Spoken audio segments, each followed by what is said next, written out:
on record. You're like, we're recording. First off, we are going to throw on the wheel. So how much clay do you need? Well, it depends on how good you are. People can throw 50 pounds at a time. These wheels are set up for 50 pounds at a time. I can't do that. So I say potato. I go for like potato size. And in fact, I like the word potato, and I'm talking like giant, like Yukon gold potato from Idaho. So I also kind of make it a little bit pointy at the bottom. Are you okay? Okay. So I kind of make it a little bit pointier at the bottom, and it's all nice and round. If you get like weird denty kind of things like that, kind of smush them out a little bit. You want really soft clay, and you want clay that's been wedged thoroughly. You'll understand why in a second. I'm going to throw this down. This technique is called throwing on the wheel, yet that's about the only time you throw anything. I don't know, it's just what they call it. What I'm going to look at, is it actually in the middle? See these little concentric rings? What I notice, it's closer on this side and it's further on this side. So I might give it a little push, push, push, push, push, push, and try to get it as centered as possible. Now, before I get too carried away, do I have any jewelry on? Take it off. This watch is going to get destroyed. Take it off. It stopped. Oh, take off any jewelry. For instance, I had a watch on. Don't just set it aside because you'll forget it. So put it in your pocket. Don't just leave it out somewhere. Also, don't have anything dangly. Go ahead, grab them. In that plastic container next to my desk. So if I have a hoodie on, dangly. What this could happen is it could grab and it could go, and I could get sucked in. That's not fun, right? Did you like the visual? So I'm going to take my hoodie off, and sorry about showing my back. I'm taking my hoodie off so I have nothing dangly. I have long hair. I don't want this to happen, right? So I put it in a pony on the back of my head instead of draping down in front of me, getting in my clay. Okay, next. I've thrown on the wheel. What's up? I want to make something. The ultimate goal. You want to make something 2 times taller as it is wide. That's your ultimate goal. What supplies do you need? You need a large bucket of water. Temperature is up to you. I don't like freezing cold, so I make it tepid, room temperature. You need some sort of a block. You can get it out of the wedging counter. That way when you take your project off, you have somewhere to put it in the end. I'm thinking ahead to the end. I also need a ceramic sponge. Not a cleaning sponge, but a ceramic sponge. These little yellow cellulose sponges should never touch anything but clay. I didn't say but, I said clay, okay? So they only touch clay. No cleaner, no solvent. A needle tool is a helpful tool to have. And a wooden rib. As long as it's not metal, you can use anything you want. This is called a rib because originally the first potters used actual animal ribs. And so they just kept that name, and now they use different materials. This is wood. There's also rubber and plastic and metal. I like the little hole that's here. The reason for that hole, this will get really slimy and slippery. That hole gives you a place to grab onto. And a wire tool. I love potters. They call things as they are. This, my friends, is a wire tool. Literally a wire with 2 handles.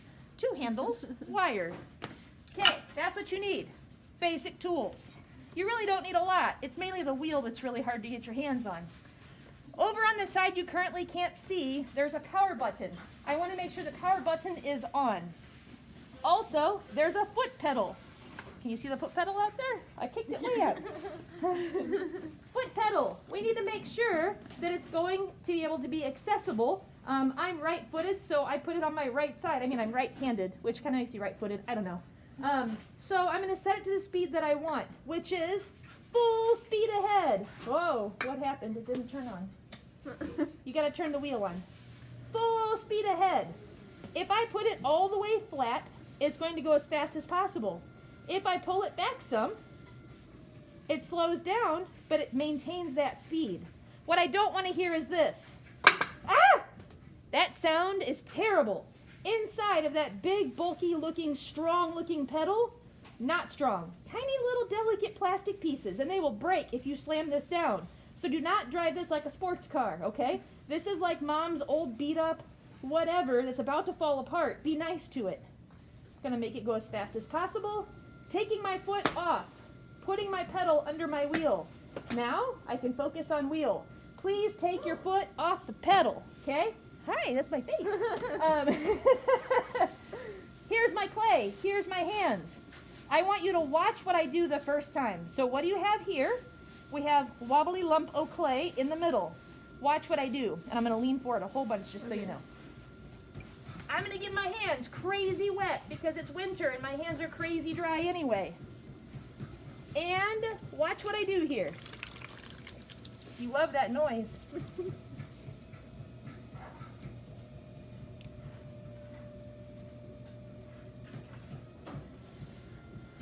What did I do? Centered it. Yeah, I made magic happen. I made it go right in the middle. There's no wobble whatsoever. This very first step is called centering the clay. Why do I love ceramics so much? Because they know how to name stuff to make it make sense. Centering the clay, it's in the middle. How did I do it? Well, partly magic, partly skill, partly wizardry. So here we go. Imagine a line running right down the middle of my arm here. This line is going to go right to the center of my clay. If this line goes over here, do you see what's going to happen to my wrist? Ouchie, that's going to hurt. I'm going to be pushing my wrist backward. If my arm is over here, I'm not going to get a lot of strength behind it. It's not getting power into it. So this line in the middle of my arm needs to go straight to the middle of my clay. Okay, my clay is wobbling. Do you see that? Lots of wobbling. Get my hands super wet. You want to have your own personal slop bucket, a big bucket. I can fit both my hands in it. My left hand, because I'm right-handed. If you are left-handed, switch this process. You're going to go to the other wheel. They can go for left-handed. It's going to spin the other direction. With that line down the middle of my arm, right to the middle of my clay, I'm going to push. Now, not only that, but watch what happens if I just put my arm on it. Do you see my arm jiggle in here? I have no power this way. To get power, I need my body. Look what I do. I angle down. I double down. I put my arm into my body, and I push with my left hand. Notice how it gets taller. So what does my right hand do? My right hand says, get down. My right hand is going to keep it at the correct height that I want. My left hand is going to make it so it doesn't wobble. So my two hands are always working together. Now, it's not wobbling right now, but if I let go quickly, it is going to wobble. That's a pro tip. Please don't let go quickly. All right, check this out. I'm going to do it again. With my body, lots of water. I'm going to push in with my left hand. With my left body, I'm pushing really hard. I make it look easy, but I'm pushing really hard. I ate lots of Wheaties for breakfast, and I'm going to slowly let go. Woo, girl, look what I did. It doesn't wiggle anymore. This is called centering. They also call this mastering the clay. When I took the clay up tall and brought it back down and pushed it in the middle, that's mastering the clay. Notice my hands dry out really quickly. It's winter and it's clay, so those two things happen. I keep reloading with lots of water. Okay, we've got a lumpful of clay. Now I need to make it open. So this next step is called opening the clay. Yay for good names. You can do it several different ways. One way, you can keep your hand based on the outside so it doesn't wiggle. You can put your hand on the inside and working the two hands together. Now see how it started to wobble a little bit? Look where my wrist is. See why? It needs to rotate over. I lost my strength. So that's a good way to check. I'll fix that real fast. Stop wiggling. And I'm going to push my thumb in the top to start to open this a little bit. I'm going to hold it steady, and I'm going to let go. Now, the nice thing about having a little hole now is I can put some water in there. It's too fast now, though. I need to slow it down a little. So I'm pushing my pedal down just a little. Each step that I go, I'm going to make it slightly slower. So the first step, you want to make it as fast as possible. I'm adding some water in the hole, and I'm going to push into that hole. My goal is I want to try to push my fingers in. Ooh, see that wobble? That's okay, that happens. Stop it. Don't let that continue to happen. That means I need to get stronger with it. I'm going to hold my fingers steady and say, no, you can't do that to me. The whole trick to this was keeping things centered. So I'm holding steady inside and outside, trying to get rid of that wobble. Now my hands just got a little bit dry, so I'm going to slowly let go. Add some more water. Can you see inside of that hole where I'm getting down into the wheel head? The wheel head is the metal thing that's the actual wheel itself. This is the wheel head. So now that I've made this hole a little bit deeper, I can get my fingers in, and what I'm going to try to do is pull it toward myself. I think about this like a clock.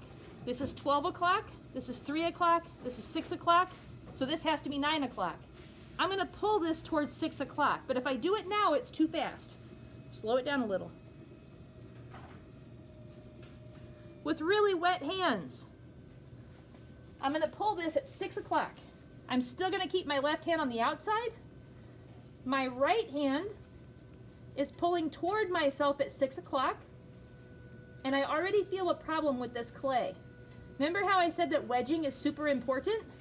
I did not really wedge this clay very well. So I'm feeling some pretty big air pockets in here. That's going to be a real problem here in a second. I'll show you why. So, it's a bowl. It's just like when you started your pinch pot. The bottom of the bowl is this thick. What? That's too thick. The top of the bowl is just right. So we need to squeeze this thick clay at the bottom. And just like the pinch pot, when you squeeze that, where does the clay go? It has to go somewhere. It's going to go up. So here's how we do it. I'm going to take a little scoop off of the bottom. Notice how it kind of creates a little groove under here? That makes it groovy. I couldn't help myself. I like to use this part of my finger and stick that in the groove. I take my other hand and use my fingertips and I go all the way to the bottom. When I squeeze these together, as I squeeze, I try to get to the same consistency. So if it's this thick, I'm going to squeeze to here. I'm going to pull that all the way up. I'm never going to pull and get my fingers closer. I'm going to squish and pull. I'll show you what I mean. My hands work together. I think I just got clay on you. Oh, you're okay. I'm so sorry. You're okay. It's a messy job, by the way. The splatter guard is there to help, but it doesn't solve it all the way. So I'm mainly pushing in with my outside hand. And as I push, it's slowly moving up. Now, here's a problem. Right there, do you see how it's really starting to wobble? I'll be able to show you in a second why that's happening. There's either an air pocket, but it feels like there's a really hard piece of clay right about here. And so that's what's making it go so crazy. So I'm probably going to lose this, which is a great example. I like being able to show you when problems arise. All right, we're going to try it again. It's going to get crazy and this might go flying off. Get ready for it. This is like NASCAR. This is why we watch this stuff. It's for the excitement, for the adventure, when things start to go crazy. So I'm squeezing on the outside. Right there. Right there is where it is. There's a hard chunk of clay right about here. Now, I will not be able to get this to go 2 times taller than it is wide, but check out what I can do. When you run into problems, because problems do arise, I'm going to slow it down a little bit, and I'm going to do that same tool, that same trick we showed before. I'm going to use my needle tool, holding it steady. Check this out. I'm going to cut off where that bad piece of clay is. Go all the way through and lift off so I can get rid of some of where that bad stuff was. Now, when I stop this, we're going to see how it's thicker here and it's thinner there. That's where that thick chunk is. It's actually right here. There's like a dry, thick chunk in my clay because I didn't wedge it well. So let's see what I can do with this. All right, I'm going to take that little groove out, make it groovy, add my water. Let's see what I can do. This is why wedging is so important. As I get towards the top, I'm going to hold it for a second. I can feel it. It's right there. I wish I could show you. I wish I had like feel-o-vision. I'm going to slow this down a little bit. You can see it. Can you, let me use the light. It's right here. There's like a hard chunk of clay that's like right here. Can you kind of see how that bulges out a little bit? That's the problem I'm running into, is I'm trying to pull up and there's a dry chunk inside the wall. So I'm going to try to cut a little bit more off. This kind of stuff is actually good for demo because you get to see how to problem solve when you get really bad problems. Ah, that was exciting.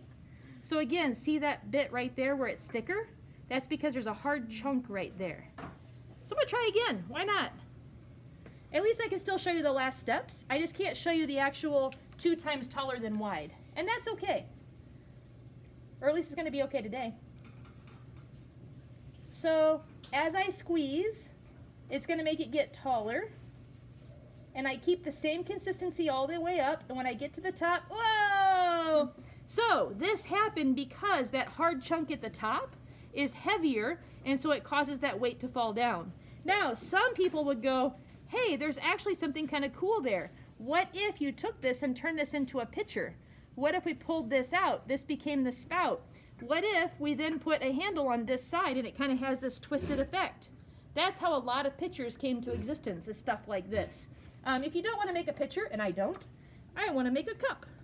Guess what I can do? Right below that twist, look at me. I'll just cut it off again. So you see how pieces can evolve? That's kind of the cool thing about this too. I'm going to take another little groove out, get my hands wet.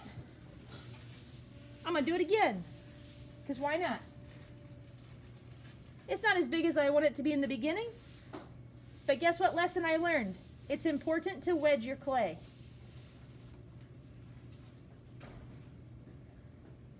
And you get to see me pull up the walls quite a few times. I get to the top, I hold for a second.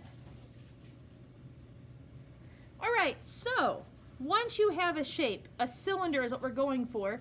The reason we go for a cylinder is you can turn this into anything.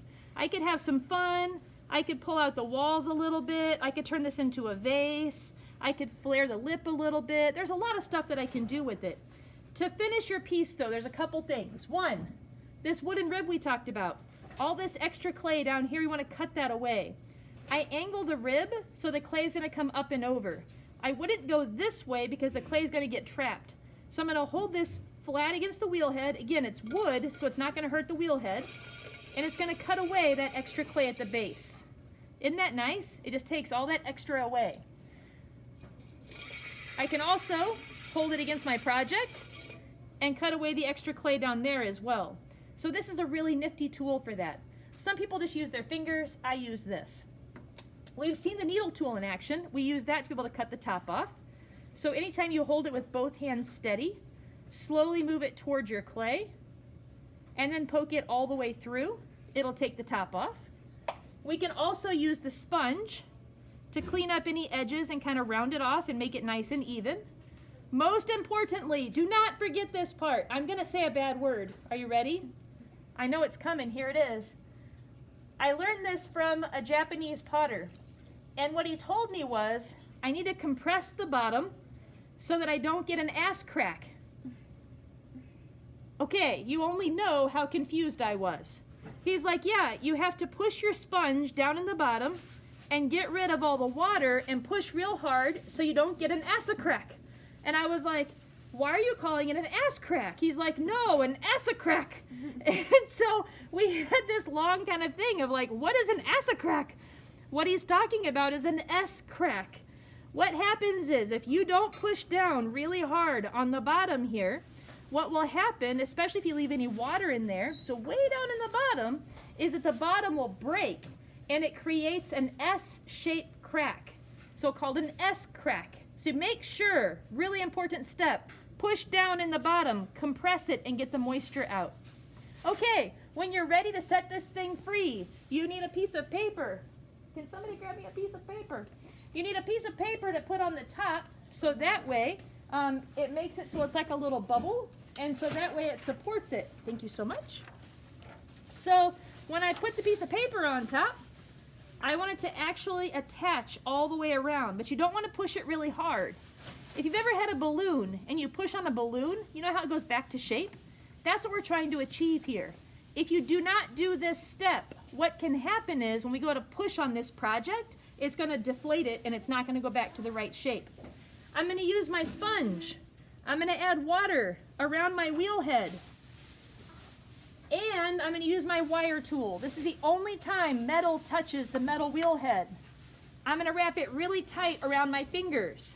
I'm going to press really hard down into that water, and I'm going to cut this all the way across underneath my project.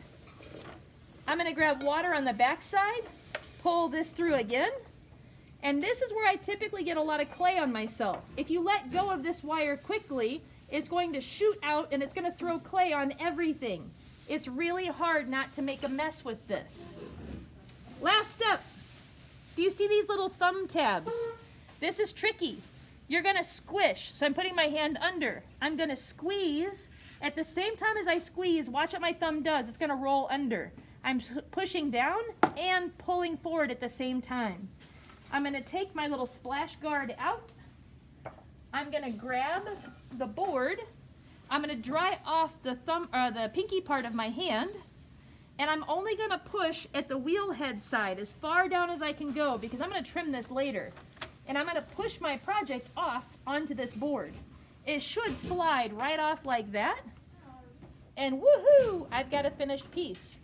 This piece will now go in a bag in my shelf. All right, I'm going to do something though. I'm going to do something. Watch this. I'm going to break it. I'm going to cut it in half so you can see what I was trying to go for, and I can critique myself.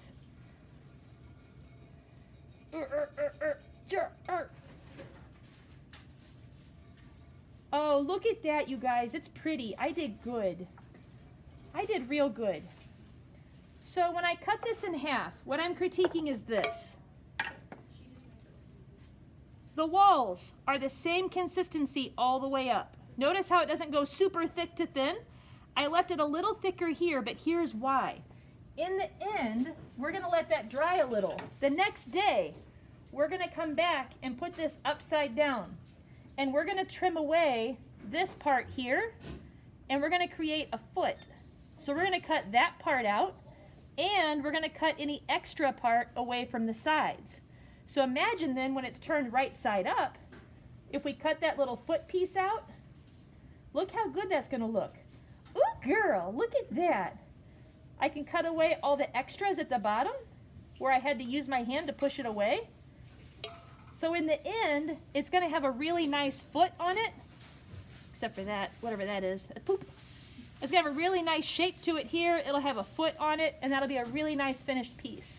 So your goal is nice, consistent walls. Okay, last step.